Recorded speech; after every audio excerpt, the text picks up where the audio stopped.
on a identifié qu'il y avait pas mal de flux camions entre le mine et puis les restaurateurs et les commerçants du centre-ville. Et on s'est dit que c'était une belle opportunité en fait de tester des nouveaux services, des nouveaux usages sur ces flux-là. On a en fait sollicité l'ADEME qui travaille sur un programme national qui s'appelle l'Extrême Défi, qui a justement pour ambition de tester ce qu'on appelle des véhicules intermédiaires. Et on a évidemment embarqué le mine avec nous, plus les opérateurs volontaires, ainsi que Pulson, qui est une agence dédiée dans les mobilités, plutôt pour faire de la collecte de données sur le terrain. Depuis une quinzaine d'années, il y a une mutation du marché qui fait qu'aujourd'hui, une grande partie des produits sont vendus en livraison et puis en achat directement sur place. Comment livrer différemment depuis le mine? Est-ce que c'est rentable? Est-ce que c'est techniquement faisable? C'est tout l'objectif de l'expérimentation qu'on fait aujourd'hui.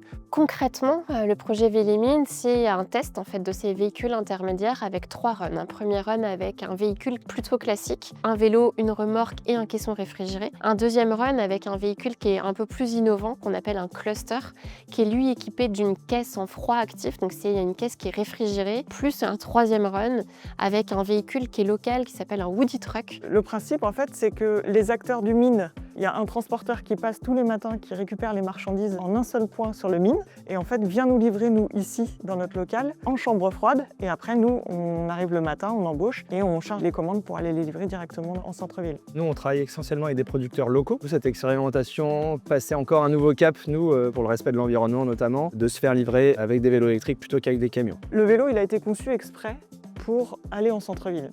L'intérieur du cluster, il a été fait aussi pour pouvoir prendre une palette directement. Aujourd'hui, on peut transporter en froid actif 250 kg. Sur un triporteur comme celui-là, on est sûr que le freinage est adapté. Se saisir de ces véhicules-là, notamment le cluster qui offre un vrai volume capable utile de l'ordre de 1,5 m3, c'est une vraie opportunité pour le mine et pour nous en fait de pouvoir tester des usages qui coïncident avec ce qu'on a à transporter. Il y a des impacts sur la qualité de vie au travail parce qu'aujourd'hui on fait du vélo, donc c'est quand même de la mobilité active et c'est bon pour la santé. Là où un camion par grossiste descend vers le centre-ville pour livrer un paquet de farine, du jus d'orange, des fruits et légumes, là dans un seul véhicule pour ce type de réassort en journée, on a un vélo équipé d'une remorque et d'un caisson qui permet en fait à ces 3 grossistes sur une même tournée de livrer ce qu'il y a à livrer. Donc c'est pas 3 camions qui descendent dans le centre-ville, mais c'est simplement un vélo.